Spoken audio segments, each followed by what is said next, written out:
Sayyidah Aisyah dalam Sahih Muslim meriwayatkan satu kisah kejadian di mana seorang wanita yang bernama Sahlah, itu istri dari Abu Hudzaifah, salah satu sahabat Nabi kita Muhammad SAW, datang kepada Rasulullah.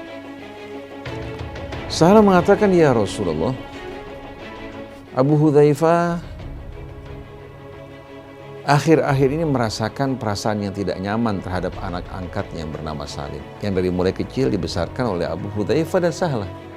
Setelah dia dewasa, dia mondar-mandir masuk ke dalam rumah. Abu Hudzaifah merasakan di hatinya rasa cemburu. Bagaimana saya menyikapi hal ini?" Tahu-tahu dalam riwayat tersebut, kita sebelum melanjutkan menegaskan bahwa ini kebohongan atas nama Sayyidah Aisyah, atas nama istri Nabi kita Muhammad SAW, juga kebohongan atas nama Nabi kita. Karena apa yang disampaikan, yang diterangkan dalam riwayat ini bertentangan dengan Al-Quran. Rasulullah berkata kepada Sahlah dalam riwayat tersebut, dia mengatakan, "Susui Salim." Sahlah mengatakan, "Salim telah dewasa ya Rasulullah." Dijawab oleh Rasulullah, "Saya tahu dia telah dewasa, susui dia." Niscaya Abu Hudzaifah tidak akan apa? Tidak akan lagi merasakan rasa cemburu terhadap Salim yang mondar-mandir masuk ke dalam rumah. Akhirnya Sahlah kembali ke rumahnya. Lalu dia menyusui Salim yang telah dewasa. Setelah disusui Salim, maka semenjak saat itu Abu Hudzaifah tidak lagi merasa cemburu terhadap siapa? Terhadap Salim. Hadis ini diriwayatkan dalam Muwatta'nya Malik. Diriwayatkan juga pada Al-Um yang dinisbatkan kepada Asy-Syafi'i. Hadis ini juga terdapat dalam Sahih Muslim. Artinya kisah di seputar ini ada pada Sahih Muslim, ada pada Al-Um, ada juga pada Al-Muwatta'.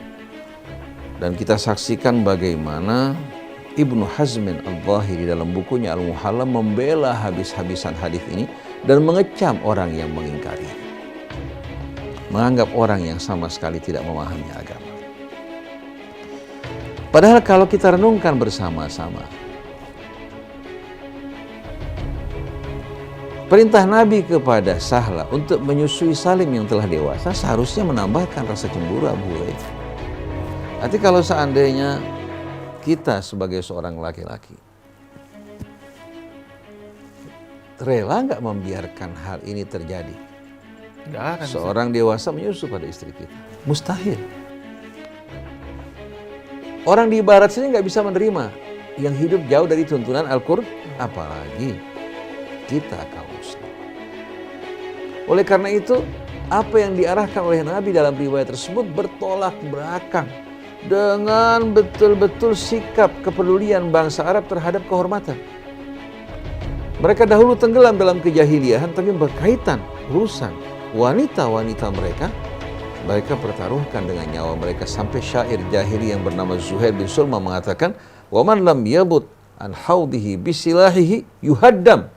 Siapa yang tidak melindungi kehormatannya dengan senjatanya, dia akan dibinasakan dan dihancurkan, terinjak-injak kehormatannya. Haud itu merupakan tempat air, telaga, di mana mereka minum daripadanya. Begitu pula ternak-ternak mereka. Diumpamakan istri mereka bagaikan tempat tersebut yang menjadi hal yang amat vital dalam kehidupan mereka.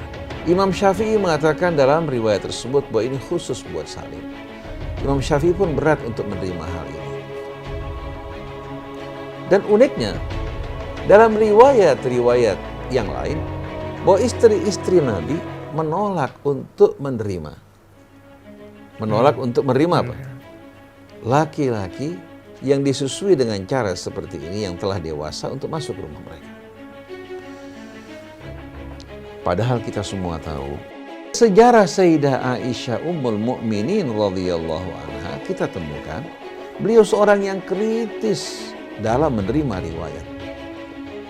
Bahkan Kita lihat bagaimana ketegasan beliau bukan hanya Ibnu Umar, bahkan terhadap Sayyidina Umar beliau pernah melakukan kritikan. Dan selalu yang menjadi rujukan dan tolak ukur adalah Al-Quran. Nah, ayat tegas menjelaskan bahwa masa menyusui hanya selama 2 tahun, setelah lebih 2 tahun bukan lagi masa menyusui. Nggak ada manfaatnya ya Ustaz ya? Berarti apabila Salim menyusu pada usia dewasa, di samping hal ini betul-betul bertentangan dengan akhlak, dengan moral, juga bertentangan dengan Al-Quran yang merupakan pegangan dan pedoman Nabi kita Muhammad SAW. Oleh karena itu kita pastikan bahwa ini bukan dari Sayyidah Aisyah Ummul Mukminin radhiyallahu anha wa hafidhaha min kulli su'. Bahwa ini kebohongan dengan mengatasnamakan Sayyidah Aisyah, lalu mereka dramatisir dengan menyebutkan bahwasannya istri-istri Nabi yang lain menolak. Bahkan mereka meriwayatkan lagi melalui Muwatta Malik dari Hafsah bahwa Hafsah pernah memerintahkan siapa?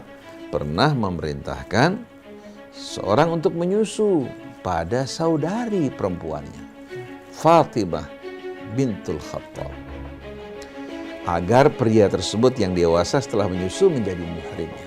Bahkan yang lebih keji lagi, mereka menisbatkan bahwa Sayyidah Aisyah Ummul Mukminin radhiyallahu anha kalau ingin memasukkan pemuda-pemuda yang dia suka, dia perintahkan untuk menyusu dengan Ummu Kalthum bintu Abi Bakar As-Siddiq radhiyallahu anha untuk menyusu padanya.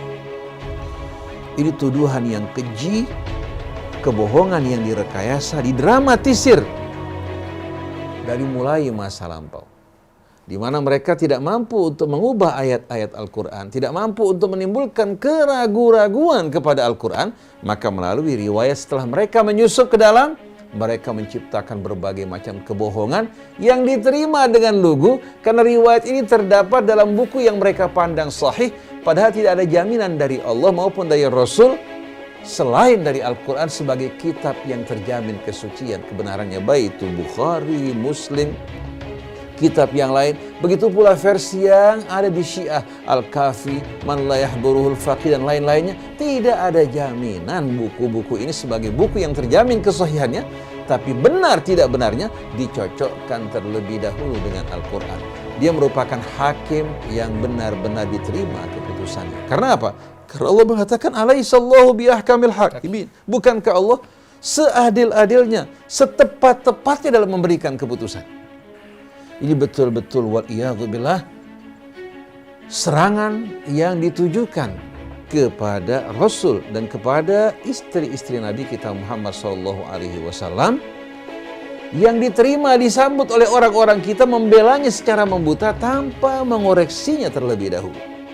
Jadi hadis-hadis yang dinisbatkan mengatasnamakan Sayyidah Aisyah yang membolehkan pria dewasa menyusu dengan seorang wanita, itu merupakan fitnah yang tidak kalah kejihnya dengan menuduh Sayyidah Aisyah berzina. Karena embel-embel efek dari hadis ini, sebagaimana yang tadi kita terangkan, Sayyidah Aisyah mempergunakan riwayat tadi untuk mengizinkan pria-pria masuk ke dalam rumahnya setelah memerintahkan mereka menyusu dengan Ummu Kalthum. Begitu pula Hafsah. Ini fitnah terhadap Aisyah, fitnah terhadap Hafsah, dan inilah diantaranya yang disebarluaskan oleh Yasir Habib. Oleh Yasir Habib, seorang Syiah dari kalangan gulat yang dapat dikatakan sebagai seorang yang benar-benar layak untuk menerima laknat dan murka dari Allah Subhanahu wa Ta'ala. Tapi sumber referensinya dari kita. Kalau Yasir Habib seorang Syiah, di saat dia menyerang Sayyidah Aisyah, referensi yang menjadi rujukan justru referensi yang terdapat pada Ahlus Sunnah. Jadi mereka menggunakan referensi Ahlus Sunnah untuk menyerang apa? Sayyidah Aisyah. Kita nyatakan dari manapun datangnya riwayat, baik dari Ahlus Sunnah maupun dari Syiah, kalau bertentangan dengan Quran, bertentangan dengan kehormatan Nabi kita sebagai pembawa risalah dari Allah, maka itu bersumber dari syaitan. Itu bersumber dari syaitan yang berpakaian manusia. Jadi kita lihat bagaimana orang seperti Ka'bul Ahbar yang menyusup ke dalam Islam menyebarkan kebohongan, kepalsuan, mendapatkan dukungan dari Bani Umayyah. Bahkan makamnya pun dikunjungi, diziarahi. Bani Umayyah memuja orang ini, dan banyak sahabat yang terpedaya meriwayatkan dari Ka'bul Ahbar. Oleh karena itu Ibnu Hajar Al-Asqalani menyatakan bahwa sahabat-sahabat yang terlibat dalam meriwayatkan riwayat dari Ka'bul Ahbar, kita harus waspada terhadap mereka. Itu Ibnu Hajar Al-Asqalani yang dikenal sebagai Amirul Mukminin dalam bidang hadis. Jadi kita lihat bagaimana fitnah-fitnah dilontarkan kepada siapa? Kepada istri Nabi, kepada Nabi. Sampai dengan judul istri-istri Nabi memberontak terhadap Nabi. Tidak setuju dengan apa yang Nabi lakukan ketika membolehkan Salim untuk menyusu pada siapa? Pada Sahlah. Yang setuju cuma Aisyah dan Hafsah. Kita lihat dua istri Nabi diserang, dituduh, difitnah. Padahal kita tahu bahwa Sayyidah Aisyah dalam hal ini seorang yang kritis. Seorang yang tidak gampang menerima riwayat kalau tidak cocok dengan Al-Quran. Dan uniknya, kalau seandainya Yasir Habib menuduh Sayyidah Aisyah sebagai seorang wanita yang terjerumus dalam perbuatan nista, di kalangan Syiah, usuliyin mereka bersepakat bahwa istri Nabi itu mustahil berzina. Sampai istri Nuh, mereka mengatakan dosanya bukan karena dia berzina. Adapun ayat innahu laisa min ahlik, ya, kepada anaknya, itu bukan berarti anaknya hasil dari hubungan zina. Tapi istrinya ingkar dan kafir bukan berarti dia berzina dengan pria lah. Allah menjaga kehormatan istri-istri Nabi dalam hal ini. Itu diyakini oleh kalangan Syiah. Berarti sebetulnya Yasir Habib ini apa? Enggak jelas. Seorang yang memang dibayar oleh Inggris, oleh karena itu berdiam di Inggris bersama kelompok-kelompok yang ingin merusak Islam. Di sini kita bukan melakukan pembelaan terhadap Syiah, pembelaan terhadap Sunnah. Bagi saya tidak kenal yang namanya golongan. Oleh karena itu saya tidak mau dikatakan Sunni atau Syi'i. Saya Muslim sebagaimana yang Allah perintahkan, wala tamutunna illa wa antum muslim. Kalau ada kebohongan dari Syiah, kita harus katakan bohong. Dari Ahlus Sunnah juga bohong, kalau itu kebohongan. Yeah. Dan untuk mengukur benar salah sesuatu, kembalikan pada Al-Quran, selesai. Karena Allah mengatakan, alaihissallahu bi ahkamil hakimin.